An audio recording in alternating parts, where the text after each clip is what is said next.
In section 1.5 here, we're going to start talking about functions. And functions are fairly familiar from things like calculus and so forth. We're going to start dealing with them in a slightly more abstract way at times. But let's go ahead and lay out the basic definitions for a function and some of the things that go along with it. First off, let's visualize two sets. I'm just going to kind of draw sort of a shape here for a set S, and then another shape for a set which we'll call T. By definition, a function f assigns to each element x in some set S a unique element in a set T. So let's draw an element x within set S, and then draw the unique element that it's assigned to in set T, which we'll call that f of x. So we take an element from one set and assign it an element in another set. The set S, from where we start, is called the domain and is denoted DOM for domain of f. And so the name that we're going to give for an x in the domain of f, the f of x, is called the image of x under f. Okay, so that's where we're going to start using this word image now with the part of our function. The set of all images f of x is a subset of T and is called the image set of S, denoted by IM for image of f. So all the things that we have in the set T that are assigned from the set S, if we take them all together, we get what's called the image set. So if I kind of sketch an area on the inside here of T where all the f of x are located, then that would be called the image set of f. It could be the whole set, or it may be a smaller subset of the full set T. It just depends on the function. So the set T can be any set containing the image of f, and that's what we call the codomain of the function f. So this set over here, the set T, is called the codomain. So we have domain and we have codomain. Now there's a little additional notation that we use here, such as f colon s arrow T. This is a notation that we're going to use to mean that f is a function from domain S into codomain T. Another way to say this is that f is a map from S to T. So those terms are used sometimes interchangeably. But this notation here is going to represent where the function is coming from and where the function is going to as it maps elements from one set to the other, from the domain into the codomain. Now we're going to take a look at a few different examples of functions here defined for us and discuss their domains and their image sets. So first let's take a look at f1 of x is equal to x squared. We understand that the domain of this function is equal to all real numbers. The image, however, all the values that are assigned from the function from the real number set, just includes the interval from 0 to infinity, since this is just a function which is strictly positive or 0. So that would be an example of a domain and then its image set. The function f2 of x is equal to the square root of x has a different domain. Here the domain of the function f2 is going to be the interval from 0 to infinity, since it can't take any numbers which are negative, and then it's going to assign the values that come up with its image set. And so its image set would be also the interval from 0 to infinity, since all values coming from the square root are going to be only as small as 0 and then getting bigger from there. This function f3 of x is equal to log of x. If we consider the log function, the domain of the log function, this function f3, is the interval from 0 to infinity, but not including the 0. And its image set is going to actually be all real numbers. So we take numbers from the interval from 0 to infinity and assign to it values in the real numbers, and it covers the whole real number set in its image set. The function f4 of x is equal to the sine of x. Its domain is all real numbers. However, its output from the function can only be as big as 1 and as small as -1. So the image set of this function f4 would be the closed interval from -1 to 1. Since any values that come out of the sine function will just vary between those two numbers. Now, so far we've been looking at strictly the functions we're used to dealing with in the real number set. So let's consider another function here. We'll call it g.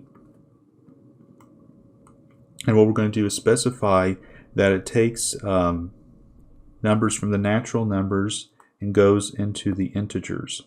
So we'll say that g is a function from the natural number set into the integers, such that the function g of n is usually being used for natural numbers, so it seems suggestive that that's what we're dealing with, is going to be equal to n cubed minus 73n plus 5 for n in the natural number set. So the domain here that we're dealing with, the domain of g, is going to be the natural number set. Now the image, however, of g is kind of hard to see from just looking at the function itself. The ones that we started with are a little bit clearer to know what their images were.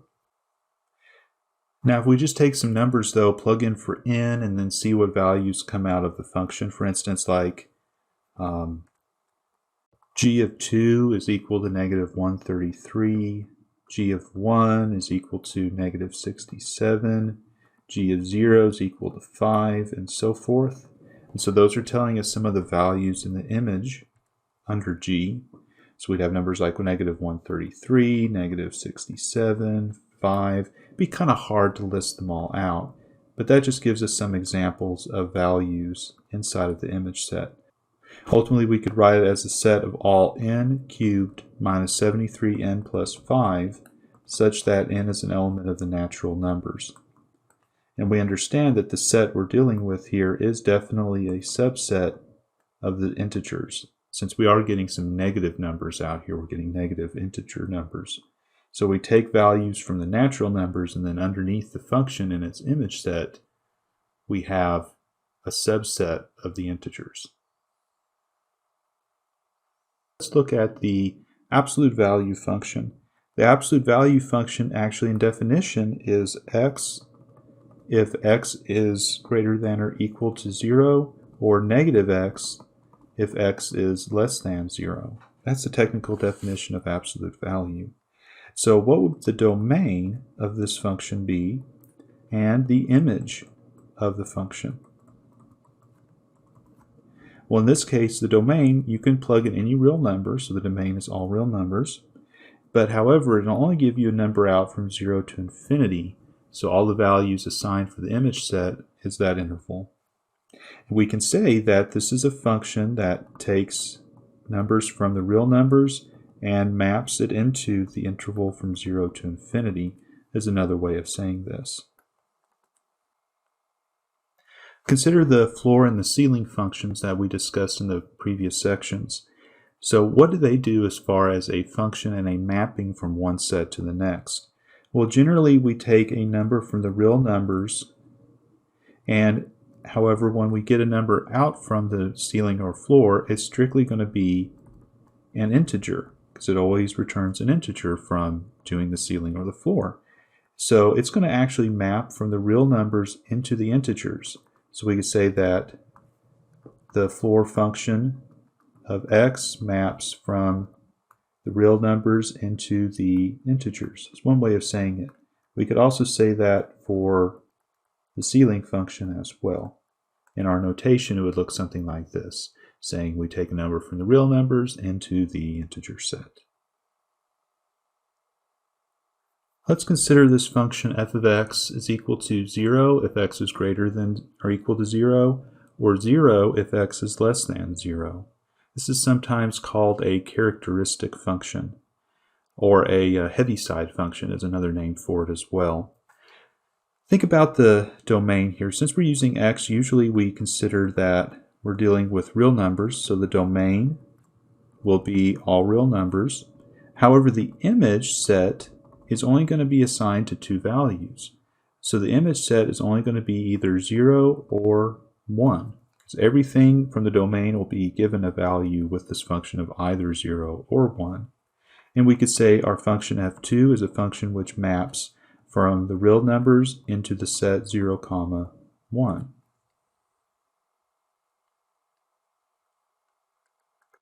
And then lastly here, consider the function f of m, n. This actually takes an ordered pair input and gives us a value assigned by the formula of the floor of n over 2 minus the floor of n minus 1 over 2. This is the function we had, or the formula we had earlier for calculating the number of evens between two numbers m and n, where m and n are within the integers. And we take, again, m is less than or equal to n. So to consider the domain here, the domain of our function f is going to actually equal the set of all ordered pairs m, n in the product of the integers cross itself, since each m and n in these ordered pairs are each an integer, and that's going to be such that m is less than or equal to n. So this specifies exactly what inputs we can use here. And so what I'll say here is that this is a function from the product of z cross z into the integers z. I say this because our function takes an input which involves two different integer numbers and then gives us out a single integer number as a result, representing, in this case, what we had done earlier, the number of even integers between m and n. So just as a side note, we can consider the definition of the graph of a function by looking at the ordered pairs with the xy coordinates. However, since we are generalizing things a little bit here, let's go ahead and call it a function f, which goes from a set s to t. And then the graph of f is all the points or ordered pairs given by the set, which we'll call the graph of f, which is equal to the set of all x, y coordinates, which are in the product of s cross t, such that y is equal to f of x. A long way of saying it, but basically this is including all the ordered pairs, but just those ordered pairs where the function has a value given to y. So here we're going to discuss something called a characteristic function. It says consider a set S and a subset A of S. The function on S that takes a value 1 at elements of A and a value of 0 at other elements of S is called the characteristic function of A, denoted by this chi sub A. So it's kind of a weird situation here, but it's sort of a function which tags different elements of one set or the other. So let me write out kind of the definition here for it. So the characteristic function sub A of x we'll say is equal to 1 for x an element of A, or 0 for x an element of S complement A.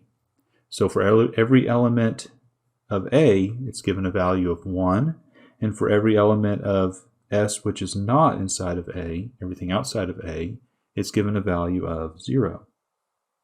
So here's an example of a characteristic function. It assigns 1 for x greater than or equal to 0, or 0 for x less than 0. So we have two different sets here, one inside and one kind of outside of sorts. So for x inside of the interval from 0 to infinity, that is for x greater than and equal to 0, the function assigns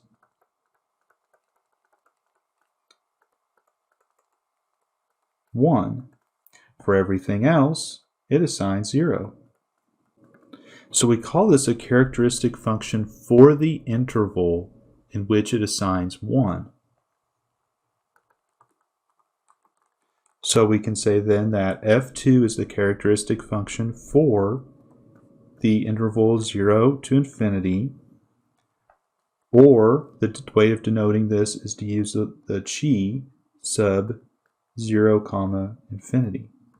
And then that's another way of denoting the characteristic function for the interval and the set that we might be dealing with. Let's consider one more example of a characteristic function. This is a function g of n which is equal to the remainder after dividing by 2. In other words, if you were to take g of 52, that would equal to 0 since the remainder after dividing by 52, or dividing 52 by 2, is 0. Also, if you were to take g of 73, 73 divided by 2, you get a remainder of 1. It's an odd number, in other words. So really this function, what it would do is give a 0 if you give it an even number, and it'll give you 1 if it takes an odd number. And so this is a characteristic function, again, since it either gets a 0 or a 1.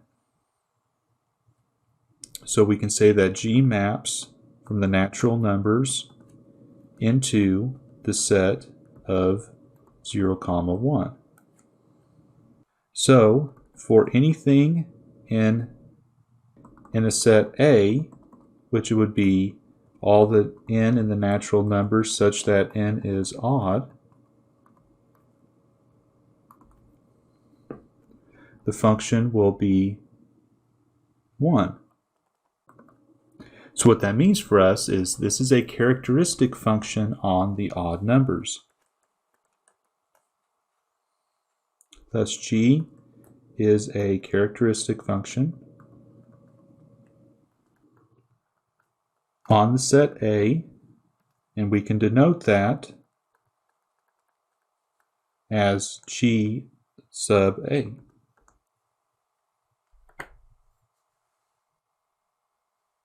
The last thing to discuss in this section is function composition, which involves putting multiple functions together. And so function composition, we can consider a function f from s to t and a function g from t to u. We define the composition of f and g by g circle f as a function which goes from s to u, and is denoted g circle f of x is equal to g of f of x for all x in the set S.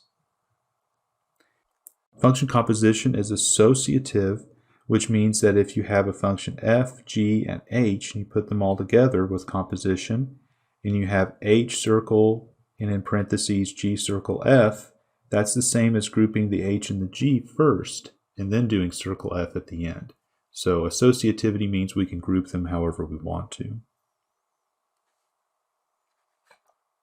One thing to make note of when dealing with function compositions is we're moving between different domains and codomains depending on the functions we're using here. So if we start with an x and the function f takes that from a set S to a set T and gives it an image f of x, then the composition will continue to take that from set T into set U under function g to give it a value of g of f of x within set U. So it's like doubling images from T to U and finally ending up in the set U. So depending on the restrictions of these functions, it can create some restrictions on the composition, which goes straight from the set S into the set U. So let's do some function compositions here, starting with f circle g of x. This stands for f of g of x. It means we take the function f and put the function g inside of it. So the function f has x raised to the fourth power. But instead of x, I'm going to replace that there with the square root of y squared plus 1. And then that gets raised to the fourth power. And really what that's going to turn into is going to be just x squared plus 1 raised to the second power. If we flip it around and do g circle f of x, and that would be g of f of x. So now we're going to take the function g, and on the inside of that function, we're going to put the function f of x. So x to the fourth will go inside here, inside of where x was located in the original function, and it'll be raised to the second power. So x to the fourth raised to the second will turn into x to the eighth inside the square root plus 1. You can even do something like f composed with itself. So that means to take the function f, which raises x to the fourth, and put the function f on the inside of that in the position of x. So 4 raised to the x to the fourth raised to the fourth. That would give us x to the 16th power. Now let's start doing a composition that involves more than one function, f circle g circle h. So a two composition function here. What this can be written as is f circle g, f composed with g of h of x. So we did f circle g up above. That was x squared plus 1 raised to the second power. But inside here, what we're going to place is the h of x function inside of that. So when we put that there, it's going to turn into 1 over x squared plus 1, all raised to the second power plus 1, and that whole thing raised to the second power.